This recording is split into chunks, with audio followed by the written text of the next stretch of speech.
역마살. 전국을 떠돌던 상처 입은 젊음. 유치장살이로 시작한 삼수 생활은 쉽지 않았다. 매일 반복되는 일상에 지쳐갔다.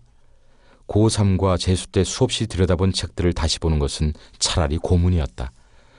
위로차 찾아오는 친구들조차 귀찮았다.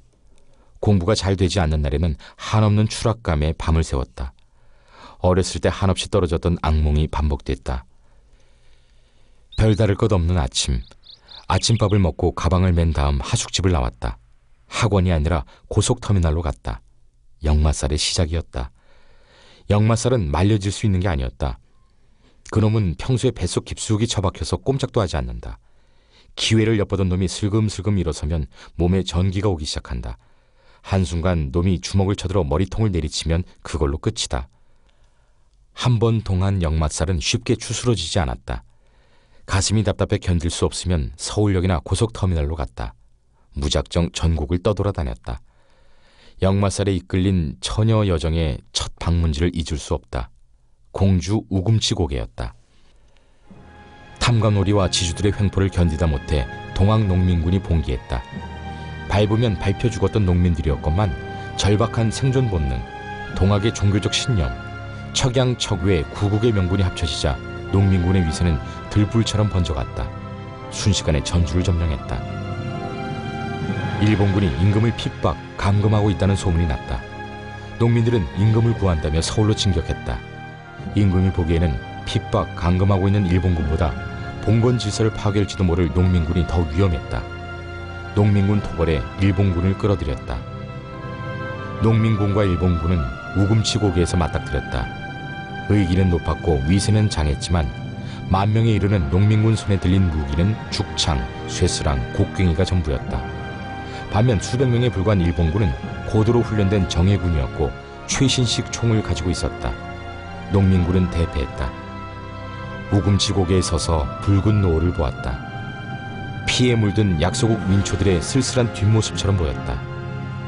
함성과 한숨과 울음이 들리는 듯했다. 고개에서 조금 내려오니 작은 절이 보였다. 잠자리를 얻을 수 있을까 대웅전 근처를 어정거렸다. 절에는 주지 스님, 갓 계를 받은 젊은 스님, 그리고 절의 허드렛 일을 봐주는 중년 사내가 살고 있었다. 주지 스님은 출타가 없었다. 잠자리를 정하니 중년 사내가 선뜻 자기가 기거하는 방에서 자라고 했다. 중년 사내는 불목한이었다. 무슨 사연으로 가족을 등지고 절에 들어와 허드렛 일로 세월을 보내는 것일까? 잠이 당취오지 않았다. 가방에는 터미널에서 산 소주와 안주가 있었다. 어찌 하겠느냐고 물었더니 좋다고 한다. 집 관리인으로부터 허락을 받았으니 괜찮을 것 같았다.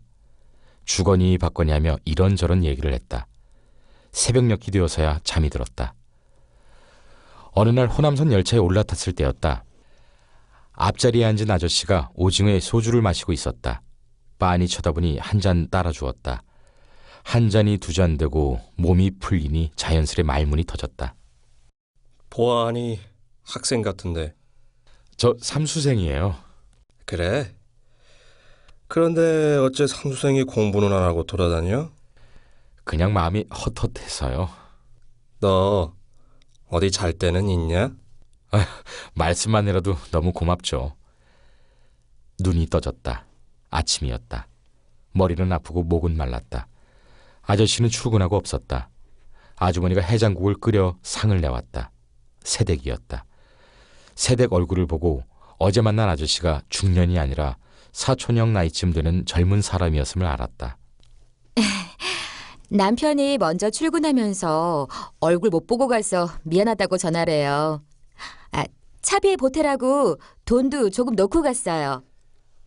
아마 거기가 이리시였을 것이다. 여기서 기차 대폭발 참사가 있었던 도시. 하춘화 공연을 보러 갔다가 많은 사람들이 죽었을 때 무명의 이주일 씨가 당대 최고의 가수 하춘화를 업고 나왔다는 도시. 슈퍼스타 하춘화의 도움으로 방송에 출연한 이주일 씨는 못생겨서 죄송합니다라는 단 한마디로 장안의 화제를 모으며 코미디 황제의 등장을 알렸다. 기차 안에서 아저씨가 이런 자기 동네 얘기를 했던 것 같다. 지금도 나는 기차를 타면 캔맥주에 오징어를 산다. 그렇다고 그 아저씨를 만날 수는 없을 터. 작년 초 페루에 출장 갔을 때였다. 삐쩍 말라 키가 껑충한 젊은 여자애가 연신 지도를 들여다보고 있었다.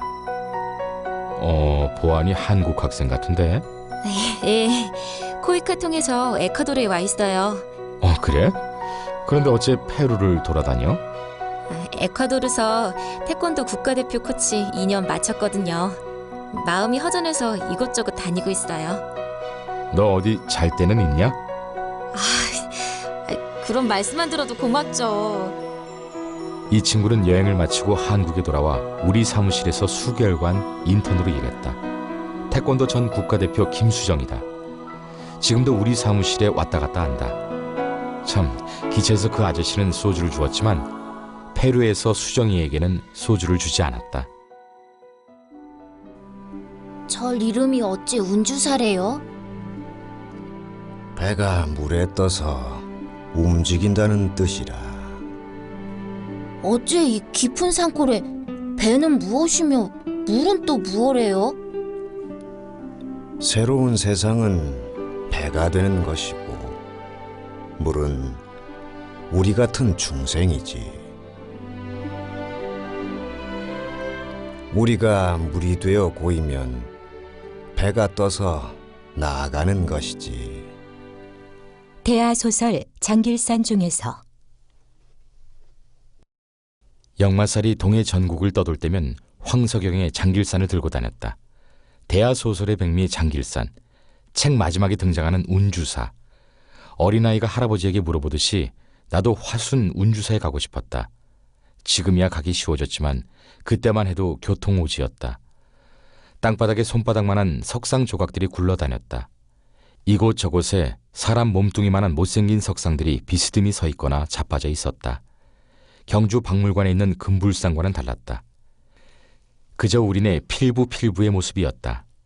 한참을 걸어가니 낡은 대웅전이 보였다. 빨래하는 보살님께 큰 와불 위치를 물으니 한참 높은 산 허리를 가리켰다. 한참을 올라갔더니 큰 와불이 있었다. 표정이 없었다.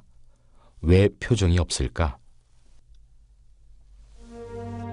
세상이 너무 힘든 가난하고 천한 사람들에게 한 줄기 희망이 생겼다죠 아마.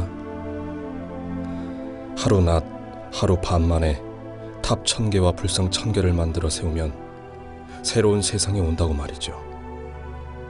젊은 것들은 말할 것도 없고 늙은이 어린애들도 너나 할 것 없이 돌을 캐우고 정을 쪼고 수레를 굴리고 줄을 걸어서 탑과 불상을 세워나갔죠. 모두가 새 세상을 꿈꾸며 시간 가는 줄을 몰랐다는 거 아닙니까?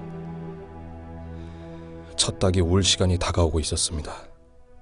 이제 1000개의 탑이 세워지고 999개의 불상이 세워졌습니다. 사람들은 서로를 격려하며 마지막 누워있는 불상에 줄을 걸었다지요. 그런데 꼭 그런 사람들이